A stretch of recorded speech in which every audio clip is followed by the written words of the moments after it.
जय जय श्री हितारिवर। मनुष्य जीवन में सबसे बड़ी भूल हमारी, हम प्रभु को जिस क्षण, जिस मिनट, जिस समय विसार दिया, विस्मरण कर दिया, सबसे बड़ी भूल। पछताना पड़ेगा।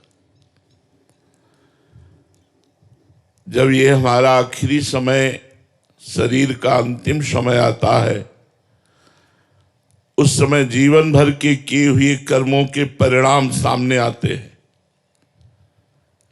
और उसके अनुसार उसकी आकृति निश्चित हो जाती है कि कुत्ता बनेगा, भूत बनेगा, पंछी बनेगा, कीड़ा बनेगा, क्या बनेगा। उसी समय अब बड़ा पछतावा होता है उस समय कि भगवान का अगर स्मरण कर लिए होते तो हमारी बात बन जाती। तो हरिवंश महाप्रभु अपनी कसम दे के कहते हैं, मेरी सो भैया कृष्ण गुण संचु। तुम्हें हमारी कसम है, तुम कृष्ण के गुणों का गान करो, भगवान की लीला कथा का गान करो, मनन करो, चिंतन करो, नाम जप करो। ये कहते हुए सावधानी बरतने की बात कह रहे हैं। कुत्सितवाद विकारहि परधन सुन सिख मंद परति बंचु। ए मंद बुद्धि, इस अमूल्य जीवन में 6 विकारों पर विजय प्राप्त कर लो। षड विकार जित अनघ अकामा, काम, क्रोध, लोभ, मोह, मद, मत्सर। काम, कामना, क्रोध, द्वेष, लोभ, धन और भोगों का, मोह, परिवार का, अहंकार, कर्ता भाव, मत्सरता, ईर्ष्या, ये मेरे से आगे बढ़ता जा रहा है। अगर ये द्वेष आदि दोष रहे तो साधना करने पर भी आनंद का अनुभव नहीं होगा। इसलिए महाप्रभु कहते हैं, कुत्सितवाद विकार ही। गंदी बात बोलना बंद करो, जबान को पवित्र रखो, असत मत बोलो, द्रोह, अश्लील, मिथ्या भाषण, ये हमारी जबान को अपवित्र कर देते हैं।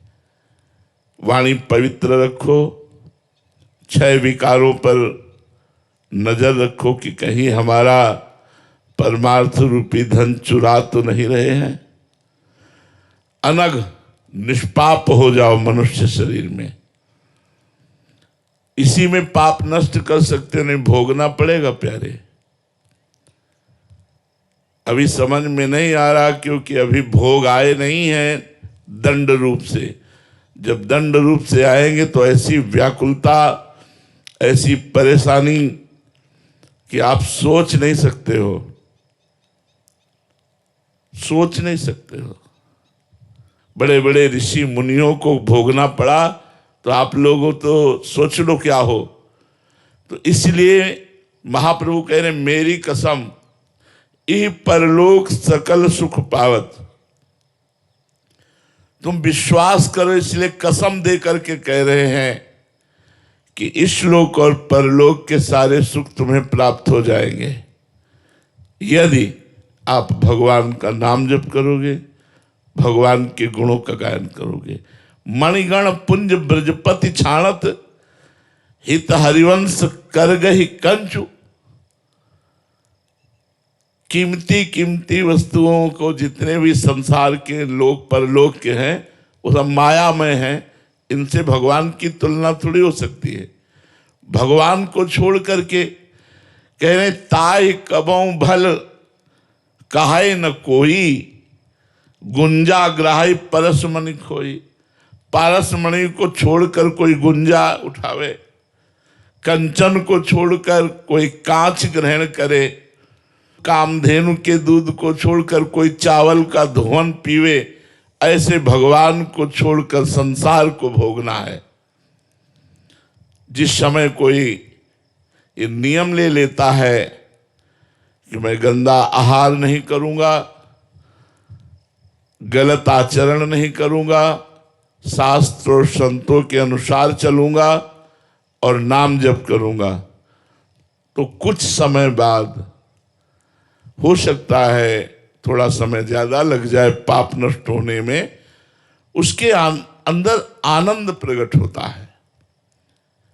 जैसे विषयों के सेवन में क्षणिक आनंद होता है, भगवान के आनंद को कहा गया अखंडानंद, रात दिन वो आनंद बना रहता है। जब भगवदानंद जागृत होता है तब पश्चाताप होता है, ओह इतना जीवन बर्बाद कर दिया, अगर जानते कि ये सुख है तो बचपन से भगवान में लग जाते। इतना परमानंद का जब अनुभव होता है तो उसको एक पश्चाताप होता है कि इतने दिन व्यर्थ गए, अगर हमें सत्संग पहले मिल जाता तो मैं भगवदानंद में डूब जाता। तो जब भजन का आनंद मिलता है तब लगता है यार जीवन हमारा व्यर्थ चला गया। भगवदानंद उत्पन्न होते ही मनुष्य में ये लक्षण आ जाते हैं, कोई भी द्वंद्व उस पर प्रभाव नहीं डाल पाता। गर्मी सर्दी, मान अपमान, दुख सुख, लाभ हानि, जय पराजय, ये उसको प्रभावित नहीं कर पाते। किसी का संग उस पर रंग नहीं चढ़ा सकता। कोई भी वस्तु देखकर उसको कामना नहीं हो सकती कि ये वस्तु मुझे मिल जाए। सुख दुख में समान भाव, और कितना भी कोई उसे सताए वो क्षमा ही करेगा, कभी उसकी निंदा चुगली या उसको किसी तरह दंड देने की भावना ये नहीं। ये लक्षण है जब भगवदानंद प्रकट होता है। भगवदानंद प्रकट होते ही ब्रह्मा का भी भोग तुच्छ नजर आने लगता है। पद हैं जैसे यहाँ मुख्यमंत्री पद, फिर प्रधानमंत्री पद, फिर राष्ट्रपति पद, फिर पूरे विश्व का त्रिभुवन का सर्वश्रेष्ठ पद इंद्र पद, फिर उसके ऊपर प्रजापति पद, प्रजापतियों के भी ऊपर पद परमेष्ठी पद, जिसे ब्रह्मा का पद कहते हैं। जब भगवदानंद मिलता है तो ब्रह्मादि के भोग सब विषम लागत ताहि, नारायण ब्रजचंद की लगन लगी है जाए। जब भगवान का आनंद मिलता है तो ब्रह्मा के भी भोग तुच्छ नजर आने लगते हैं। जब तक हम विषयों के मोह में पड़कर अंधे हो रहे हैं और डट कर नाम जप नहीं कर रहे, तब तक हम सोच भी नहीं सकते कि भगवदानंद किसे कहते हैं। अभी आप विचार करके देखो भगवदानंद किसे कहते हैं, तो आपको समझ में नहीं आएगा भगवदानंद क्यों। विषय भोगों में रत मन बुद्धि है और डट कर नाम जप नहीं है, तो भगवदानंद की अनुभूति, भगवदानंद जब प्रकट होगा सब आनंद फीके हो जाएंगे, सब पद फीके हो जाएंगे, और ये जन्म मरण का चक्र छूट जाएगा। ये दुख, ये चिंता, ये शोक, ये भय, ये अभाव, ये कामना, ये विषाद, ये सब नष्ट हो जाएंगे। भगवदानंद सत्य है, संसार के भोग असत्य है। सत्य को पाने के लिए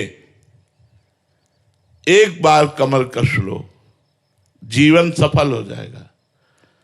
भोगों के पाने के लिए तो अनंत जन्म हमने लगा दिए, हाथ कुछ नहीं लगा। इस जन्म में भी मरोगे तो हाथ कुछ नहीं लगेगा, ऐसे ही जाता है। कोई कुछ लेके नहीं जाता, अपने अपने कर्म लेके जाता है, पाप कर्म या पुण्य कर्म या भजन। विषय रूपी ये चमकीले पदार्थ ऐसे हैं कि एक तरफ भगवान खड़े हों, एक तरफ विषय खड़े हों, तो हम भगवान की तरफ पीठ कर लेंगे, विषय की तरफ मुख कर लेंगे। इतना बड़ा आकर्षण है। गुरु कृपा पात्र, सत्संगी, शास्त्र स्वाध्यायी कोई ऐसा होता है जो इन मायाजनिक भोगों की तरफ पीठ करके भगवान की तरफ चले। जिसने विषयों का मोह छोड़ दिया वो जीत गया, और जिसने विषयों का मोह पकड़ लिया वो हार गया। और हारने का मतलब फिर नया जन्म, पुनरपि जननम पुनरपि मरणम। अरे बड़ा कष्ट है यार, अभी आप लोगों को अनुभव में नहीं आ रहा, इसलिए बड़ा कष्ट है। अपने प्रतिपल उसे झेल रहे ना, तब लग रहा है यार ये लोग कितनी भूल कर रहे हैं, ये स्वस्थ होकर भजन नहीं कर रहे। भजन करके पाप कर्म को भस्म कर दो, तुम्हारा जीवन आनंदमय हो जाएगा। और नहीं, ये पाप कर्म जिस समय उपस्थित होता, पीड़ा प्रतिपल, भय प्रतिपल मृत्यु का, ये कर्म। इसलिए नाम जप करके, भगवान का भजन करके अपने इन कर्मों को नष्ट कर दो जो दुख देने वाले हैं। तो कह दो आपने क्यों नष्ट नहीं कर दिया? क्योंकि मुझे भगवत प्राप्ति करनी है, मुझे इन दुखों से नहीं बचना है, मुझे इन दुखों को भोगना है और भगवत प्रेम प्राप्त करके भगवान के धाम जाना है। मुझे इस आवागमन के चक्र में नहीं फंसना। हाँ, ये सोना बेच करके कांच नहीं खरीदना, ब्रह्मास्त्र का प्रयोग मच्छर मारने के लिए नहीं करना।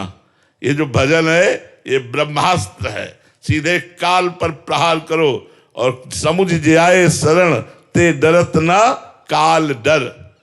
काल से भी ऊपर काल विजयी बनने के लिए ये दंड जो प्रारब्ध भोग हैं उनको संत जन भोगते हैं और भजन बल से भगवान को प्राप्त होते हैं। जिस वस्तु में हमारा काम चल जाए उतने पर ही अपना अधिकार रखे। बहुत विस्तारवाद बुद्धि को ना बनावे, ये भी मेरा, ये भी मेरा, ये भी मेरा, मेरा मेरा करते चले गए, कुछ नहीं रहा। रहे न रावण सम अभिमानी, हिरणाकश्यप संवरदानी। खान विभव की खान जगत में कुछ दिन के मेहमान, भजले श्री भगवान जगत में कुछ दिन के मेहमान। जिस दिन से ये तुम नियम ले लोगे कि नाम जब हमारा न छूटे, उसी दिन से तुम्हारा परम मंगल शुरू हो गया। हमारी सबसे प्रार्थना है, हर सत्संग, हर साधु महात्मा, हर शास्त्र का एक ही उद्देश्य है, भगवत चिंतन, भगवत भजन बनने लगे। आप लोग किसी भी तरह कैसे भी शुरू करो, काउंटर से नाम जप करना शुरू करो, गिनती से शुरू करो, फिर गिनती रहित भजन शुरू हो जाता है। कौन गिने? हर समय हर श्वास चल रहा है, कौन गिने? पर जब तक नाम जप नहीं करोगे तब तक आप आनंद को प्राप्त नहीं होगे। और सबसे बड़ी भयानक चीज आ रही मृत्यु, वो हमारे शरीर को, हमारे सारे वैभव को सब कुछ छुड़ा देगी। फिर हम किस योनि में जाएंगे पता नहीं। इसलिए यत् करोषि यदस्नासि यज्जुहोषि ददासि यत् तपस्यसि कौन्तेय तत्कुरुष्व मदर्पणम। बहुत बढ़िया साधना बता रहे हैं भगवान। यत् करोषि माने जो कुछ भी करो। जो कुछ करने का मतलब पाप कर्म नहीं, क्योंकि भगवान को पाप कर्म अर्पित नहीं किए जाते। अगर भगवान को पाप कर्म अर्पित करोगे तो कई गुना बढ़ करके आपको मिलेगा, चाहे पाप कर्म चाहे पुण्य कर्म। बैंक के लॉकर में फटे जूते नहीं रखे जाते, सोना चांदी रखा जाता है। ये गलत काम, गंदे आचरण, ये भगवान को अर्पित नहीं किए जाते। कृष्णार्पणम मस्तु, ये वो कर्म किए जाते हैं जो शास्त्र सम्मत, समाज सम्मत और धर्म सम्मत होते हैं। भगवत प्राप्ति का उपाय बता रहे हैं भगवान। यत् करोषि, जो भी करते हो, नौकरी, किसानी, व्यापार, जो भी आप करते हो, पढ़ाते हो, डॉक्टर हो, न्यायाधीश हो, जो भी हो, वकील हो, जो भी हो, पहले अपने कर्म को देखो, धर्म पूर्वक है कि नहीं। फिर उतने घंटे जितने घंटे कर्म किए उसको भगवान को समर्पित कर दो। 8 घंटे नौकरी की, 1 मिनट हाथ जोड़ो और हे भगवान, ये 8 घंटे का किया हुआ कर्म कृष्णार्पणमस्तु, भगवद अर्पणमस्तु, आपको अर्पित कर दिया। इसका फल होगा भगवत प्राप्ति। यद्यपि काम संसारी है, पर आपने उसे भगवद अर्पणमस्तु कर दिया तो वो आपको भागवतिक फल देगा। यही खास बात है। यत करोषि, भगवान ने ये नहीं कहा कि ये ही करो, बोले यत करोषि, जो कर रहे हो वो मुझे अर्पित करो। क्या जाता है यार, 4 घंटे 5 घंटे में ध्यान आया, 5 घंटे को कृष्णार्पणमस्तु कर दिया, 2 घंटे को ध्यान आया, 2 घंटे में कृष्णार्पणमस्तु कर दिया। यदस्नासी, जो खाओ बिना भगवान को अर्पित किए हुए मत पाओ। देख लो तुम्हारा कल्याण हो जाएगा। अगर घर में ठाकुर जी विराजमान है तो भोग लगाओ पहले उनको। यदि बाहर कहीं होटल आदि में पा रहे हो तो 1 मिनट के लिए रुक जाओ, थाल सामने आवे, हाथ जोड़ो और भगवान का स्मरण करते हुए मानसिक भोग लगाओ। हे ठाकुर जी, हे कृपा सिंधु, आपकी कृपा से जैसा भोजन आया है आप इसे स्वीकार करें, और फिर उनकी जय बोलकर राधा वल्लभ लाल की जय, और फिर पा लीजिए। लेकिन वो भोजन मांस रहित, प्याज लहसुन रहित, ऐसा अगर पवित्र भोजन है तो भगवान को भोग लगेगा, अन्यथा नहीं। तो यत करोषि, जो करते हो वो अर्पण करो। यदस्नासी, जो खाते हो वो भगवान को, और पानी भी पियो तो भगवान का नाम लेकर पियो, राधा राधा राधा राधा। जल भी पियो तो भगवान को अर्पित करके पियो। यज्जुहोषि, जो कुछ पवित्र कार्य करते हो,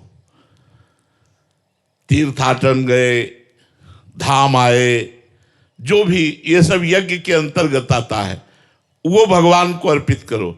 जैसे वृंदावन आए, अब वृंदावन से बाहर जा रहे हो तो हाथ जोड़ा, वृंदावन को प्रणाम किया, हे वृंदावन धाम, जो शरीर से, मन से, वचन से अपराध बने हो क्षमा करो, और जितने घंटे हम आप में रहे, जो भजन किया वो सब आपको समर्पित करता हूं, कृष्णार्पणमस्तु। ददासियत, जो दान देते हो, कपड़ा लत्ता, भोजन, रुपया, पैसा, औषधि, जो किसी को देते हो उसमें पहले भगवान को देखो कि मरीज के रूप में भगवान है, गरीब के अंदर भी भगवान है, ये जो भूखा प्यासा बैठा है इसके अंदर भी भगवान है। और फिर उसे भोजन दो, वस्त्र दो, जो भी दोगे दान, और उस दान को कृष्णार्पणमस्तु, भगवान को अर्पित कर दो। यह तपस्यासी, जो तपस्या करते हो, जैसे मौन रहना, गर्मी सहना, सर्दी सहना, उपवास करना, व्रत करना, जो भी आप भगवान के लिए कष्ट सहते हो, यह तपस्यासी, वो कृष्णार्पणमस्तु कर दो। कौन्ते तत्कृष्ण मदर्पणम, हे अर्जुन, ये सब जो मेरे को अर्पित करते हुए मेरा स्मरण करता है वो मेरे को प्राप्त होता है। जो करो भगवान को अर्पित करो, जो खाओ भगवान को अर्पित करके पाओ, जो आप तीर्थयाटन आदि करो भगवान को अर्पित करो, जो दान करो भगवान को अर्पित करो, जो भजन साधन में कष्ट सहते हो वो भगवान को अर्पित करो, और नाम जप करो। इसी से तुम्हारा परम मंगल हो जाएगा। आप विश्वास कर लीजिए, अगर नाम जप नहीं करोगे और साधन नहीं करोगे तो पशु की तरह जीवन व्यतीत हो जाएगा। क्या तुम खास बात क्या भोगते हो, क्या भोगते हो? जो तुम भोग रहे हो पशु भी भोग रहे हैं। जैसा तुमको अच्छे अच्छे पदार्थ खाने में आता है, उनको अपने भोजन में आनंद आता है। जैसा तुम्हें अपने बच्चे प्यारे हैं, ऐसे उनको अपने बच्चे प्यारे हैं। जैसे तुम बच्चे पैदा करते हो वैसे वो बच्चे पैदा करते हैं। जैसे तुम नींद लेते हो वैसे वो नींद लेते हैं। अंतर क्या रह गया? अंतर ये है कि हम साधना करके भगवत प्राप्ति कर सकते हैं, हम साधना करके उत्तम लोकों को प्राप्त हो सकते हैं। इसलिए यत् करोषि यदस्नासि यज्जुहोषि ददासि यत् तपस्यसि कौन्ते तत्कुरुष्व मदर्पणम। सब कर्म भगवान को अर्पित करते हुए नाम जप करो।